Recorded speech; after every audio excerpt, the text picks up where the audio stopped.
तो अभी चलो हम लोग यहाँ पर under writing of shares and debenture के फॉर्मेट देखते हैं कि किस तरीके से इसके हम लोग को सम सॉल्व करने रहते हैं और किस तरीके के सम में क्या क्या चीजें पूछा जाता है।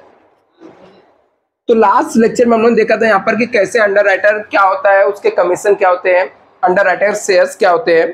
अभी यहाँ पर देखो हम लोग को यहाँ पर कैलकुलेट करना रहता है net liabilities of under writer. इसके पहले मैं आपको फॉर्मेट बता देता हूँ कि फॉर्मेट कैसे बनाना होता है। अभी इस फॉर्मेट डिपेंड करता है आपके सम के ऊपर।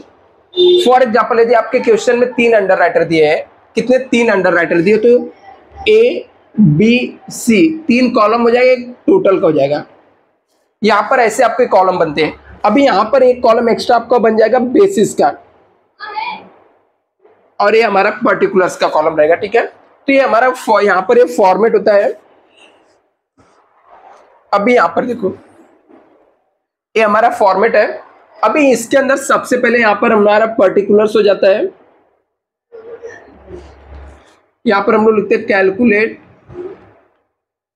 Under writers liabilities.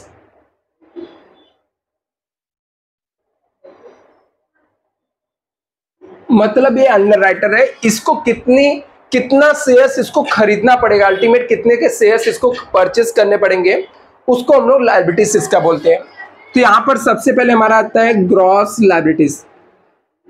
Gross liabilities का मतलब होता है कि जो इसको बेचने के लिए दिया गया था, गिवन अमाउंट रहता है जो, जैसे गिवन अमाउंट का मतलब होता है कि इसको जितने शेयर्स बेचने के लिए दिए गए थे, 5000 शेयर बेचने के लिए दिया गया, 10,000 शेयर बेचने के लिए। फॉर एग्जाम्पल जैसे मैंने आपको इसके पहले जब एक्सप्लेन किया था बताया था कि 1 लाख शेयर्स कंपनी को इशू करना था। ए को उसने 40% दिया था, बी को इसने कितना दिया था 30%, और सी को इसने कितना दिया था 30%।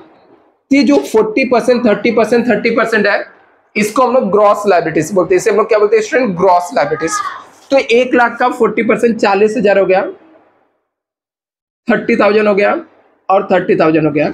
ये सबका टोटल अमाउंट 1 लाख आ गया। तो ये ग्रॉस लायबिलिटीज इसको बोलते हैं।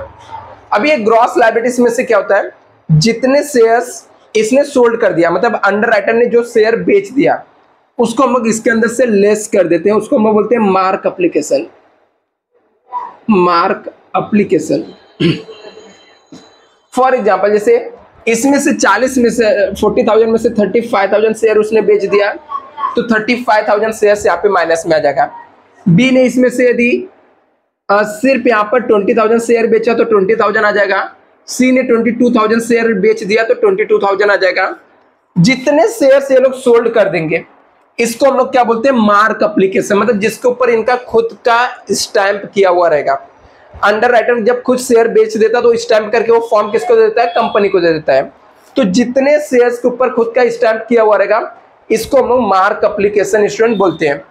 तो जैसे यहाँ पर 35,000, 20,000, 22,000 हो गया, तो इसका टोटल हम लोग मार लेंगे तो कुछ 77,000 आ जाएगा शायद से।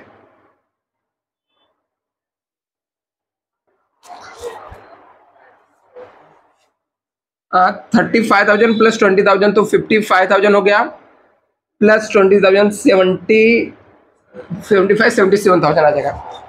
अभी ग्रॉस लायबिलिटीज में से मार्क एप्लीकेशन माइनस करने के जो आ जाएगा उसको हम लोग बैलेंस बोलते हैं। मतलब हमारे पास इतना बच गया एप्लीकेशन। जैसे यहाँ पर 5,000 आ जाएगा, यहाँ पे 10,000 आ जाएगा, यहाँ पर 8,000 आ जाएगा, और यहाँ पे कितना आ जाएगा? 23,000 आ जाएगा। इसको हम लोग बैलेंस बोलते हैं। अभी इसमें से हम लोग लेस करते हैं मार्क एप्लीकेशन। अभी ये यहाँ से हम लोग लेस करते हैं unmark application. Unmark application means क्या होता है? ऐसा एप्लीकेशन जो डायरेक्टली कंपनी के पास आया था, जिसके ऊपर कोई भी स्टैंप किया हुआ नहीं है, जो डायरेक्टली कंपनी के पास आ गया, तो उसको हम लोग अनमार्क एप्लीकेशन बोलते हैं। जैसे फॉर एग्जांपल मान लेते हैं सम के हिसाब से कंपनी के पास डायरेक्टली 15,000 का एप्लीकेशन आ गया था।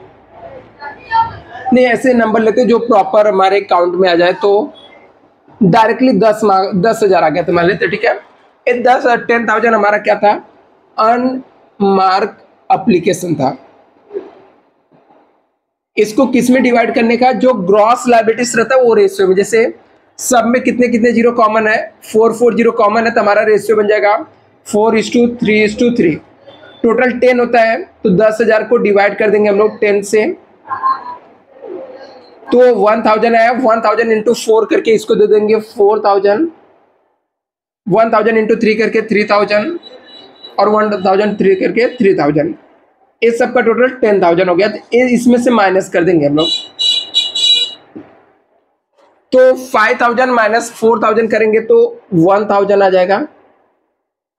यहाँ पर 7000 आ जाएगा, और यहाँ पर 5000 आ जाएगा, और यहाँ पर 13,000 आ जाएगा। तो ये हो गया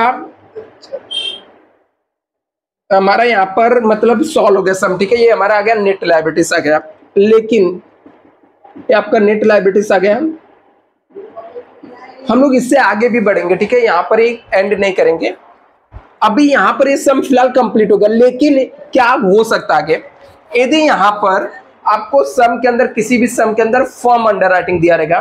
फॉर्म अंडर राइटिंग का मतलब क्या होता है? फॉर्म अंडर राइटिंग मतलब क्या, जो फर्म है, फर्म मतलब कौन, ये जो अंडर राइटर है, उनको खुद खरीदना है, मतलब वो लोग खुद शेयर्स को खरीदना चाहते हैं, ये कंपलसरी बाइंग है। फर्म अंडर राइटिंग का मतलब होता है उनको इतने शेयर्स खुद क्या करने हैं, खरीदने हैं। यदि फर्म अंडर राइटर के अंदर फर्म खुद ही परचेस करना चाहता है, तो जो भी वो दिया रहेगा उसको यहाँ पर माइनस कर देना, लेस करने का, इसमें से फर्म अंडर राइटिंग माइनस कर देने का। यदि सम में दिया रहा तो, नहीं दिया रहेगा तो नहीं करने का, फर्म अंडर राइटिंग। जो भी दिया रहेगा यहां से हम लोग क्या कर देते हैं, इसको लेस कर देते हैं।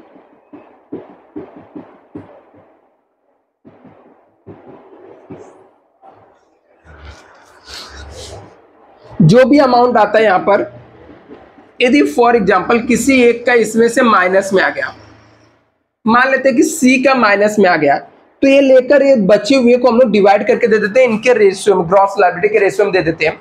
उसको हम लोग बोलते हैं क्रेडिट एडजस्ट करना है। ये हमारा बैलेंस हो जाएगा, इसमें से लेस करते हैं। यदि किसी, याद रखना, अंडर राइटर्स की लायबिलिटीज जीरो हो सकती है, माइनस में नहीं हो सकती है। मतलब उसके पास जितना शेयर्स उसको बेचने के लिए दिया गया, वो ज्यादा से ज्यादा क्या कर सकता है, यदि किसी को 100 शेयर दिया गया है तो ज्यादा से ज्यादा 100 शेयर बेच सकता है। लेकिन उसके पास 120 एप्लीकेशन आ गया तो 20 एप्लीकेशन उसको देना पड़ेगा जिसके पास शेयर्स बचे हुए हैं, क्योंकि उसके पास तो शेयर खत्म हो गए। तो ऐसे में यदि कहीं पर भी माइनस आया तो वो चीज उठा के बचे हुए अंडर राइटर को देना पड़ेगा जिसके पास एप्लीकेशन बचे हुए या जिसके पास शेयर्स बचे हुए। तो जैसे यहाँ पर सी का माइनस में आया तो यहाँ पर हम लोग लिखेंगे सी क्रेडिट एडजस्टेड, और वो यहाँ पर हम लोग क्या कर देंगे, डिस्ट्रीब्यूट करके दे देंगे, माइनस में हो जाएगा, और सेम अमाउंट यहाँ पर प्लस में लिख देंगे। ये जब सम सॉल्व करेंगे तो हम लोग समझेगा यहाँ पर। तो यहाँ पर वापस से कैलकुलेट करके एक अमाउंट मिल जाएगा हम लोग को बैलेंस में।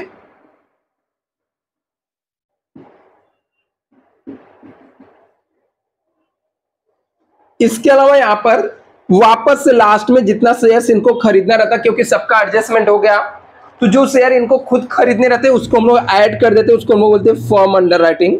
तो फर्म अंडर राइटिंग को एक बार ऊपर हम लोग माइनस करते हैं, यहाँ पर वापस से हम लोग क्या कर देते हैं, ऐड कर देते हैं। तो जो भी फर्म अंडर राइटिंग रहेगा यहाँ पर हम लोग ऐड कर देंगे वापस से, और हमारा फाइनल आंसर आ जाएगा net under writing, net liabilities of under writer. ये सब आगे का प्रोसेस है, यहाँ पर खत्म होता है नॉर्मली सम। यदि फॉर्म अंडर राइटिंग दिया रहेगा तो ये सब प्रोसेस चलता है। इसको हम लोग बोलते हैं net liabilities of under writers.